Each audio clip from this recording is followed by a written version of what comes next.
Bakit yes, Pink? Y-H-E-S. Yes. Alam mo ba yung sabihin? Inares, Hernandez, Evangelista at Sison. Nagsama-sama na po yan. Isinagtabi yung pagkakaiba pagdating sa politika para po sa mga mamamayan ng Montalban tulad natin at tulad ninyo. Kayo po ang panalo, walang pagsisisihan. Panalo po unang-una ang Barangay San Isidro at ang Bayan ng Montalban sa ating pong susunod na Congressman ng Bayan ng Montalban, Congressman Tom Hernandez. Palakpakan po natin. Magandang hapon natin ni Tom Hernandez. For sa pangunguna ng nagkahuwa officers ng ating Presidente Albert. Is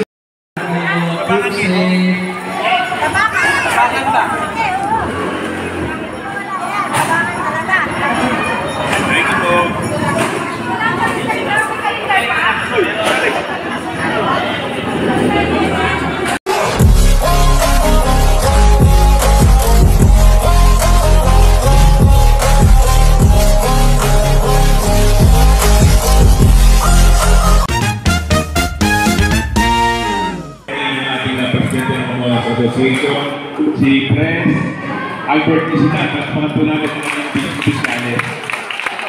At yung kanina pong salita, yung ating kasalukuyang nagawad ng Barangay San Isidro, si Consiel Lloyd Gonzaga, sabi niya kanina, wala pang nanalo o wala pang naliling konsyal na galing sa Barangay San Isidro.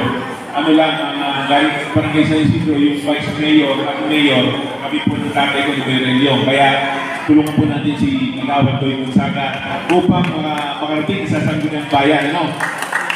Alam ko naman na mayroong pagkakaisa yung Barangay San Isidro. Ano? Gusto ko pong batiin yung ating mga senior citizen na nandito.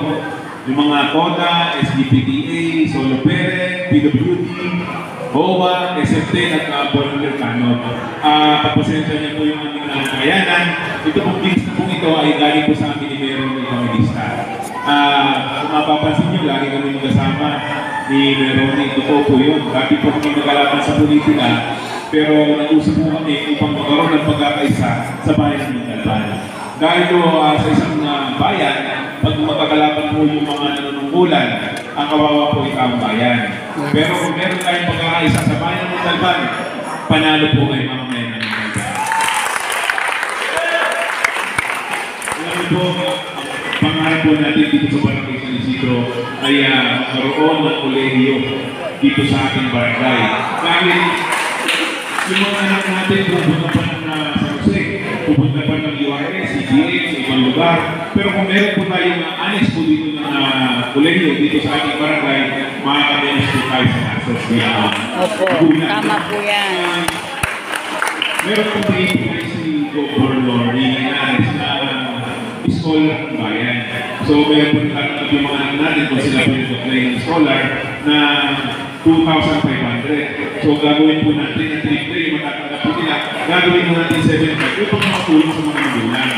Dahil ano po na lahat ng magulang ay pangarap ay makapagtapos na ng tama po ba? Tama po. Tutulungan po namin yung kapitanan upang makapagtapos yung mga pangarap para sa ating mga anak. Dahil niniwala po ko pag ang lahat mga kabataan dito po sa Barangay San Isidro ay mga kapag-aral, lalo po lang yung ating barangay. Kasi kung sila po yung mga kapag-aral, magiging kapay po sila. Magiging sakit ng ulo ng magulang, magiging sakit ng ulo ng gobyerno ng barangay, di ba? Kaya po tutulungan natin kayo sa inyong mga pangarap. Ano po? Sana po magkaroon ng pagkakaisa ang Barangay San Isidro. Ipakita po natin dito yung mga nakarang taon na karoon ng eleksyon ng barangay. Nanalo po natin ang pangawat po nagalo. Kaya ipakita po natin yung suporta ng Barangay San Isidro sa tulong po ninyo. Ano po? Muli po, hindi ko na pagkakalit para makapagsayin po kayo sa inyong mga bahay. Muli po magandang hapon. Happy New Year po. Maraming salamat. At yan po ang mensaheng pagbati mula po sa susunod na Congressman ng Bayan ng Montalban, Congressman Tom Hernandez. Huwag niyo pong maliligtaan, katuwang po niya si Mayor General Ronnie Evangelista, Vice Mayor Edgardo Pexison, at ang bagong bukal ng bayan ng Montalban, Bukal Engineer Rafael Ayuson. Katuwang po, huwag niyo kalilimutan, rekomendado po ng Barangay San Isidro, ang kinatawan po ng Barangay San Isidro sa Konseho ng Montalban, Konsehal Lloyd Gonzaga. Sa lahat po ng mga tumalo at tumarito, mga naglihan po ang abiso at paanyaya, maraming salamat po sa mga senior citizen, PWD, solo parent, LGBTQ, sa mga SPTA, na Parent Teacher Association, HOA, member, sa lahat po ng mga TOGA members natin, salamat po sa inyong pagdalo. Okay, maraming salamat, Konsehal Lloyd Gonzaga.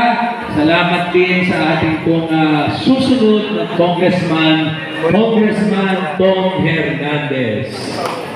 Okay, sige po, kung natanggap niyo na yung inyong pong token, maaari na po kayong magbalik sa ating pong mga tahanan upang ipagpatuloy kung ano man po ang inyong pinagkakaabalahan. Wait lang. Dito po, ano po? Alright, so thank you very much sa lahat po ng mga partner po. Salamat po. At katuwang ng Yes Team, Inares Hernandez, Evangelista at Season.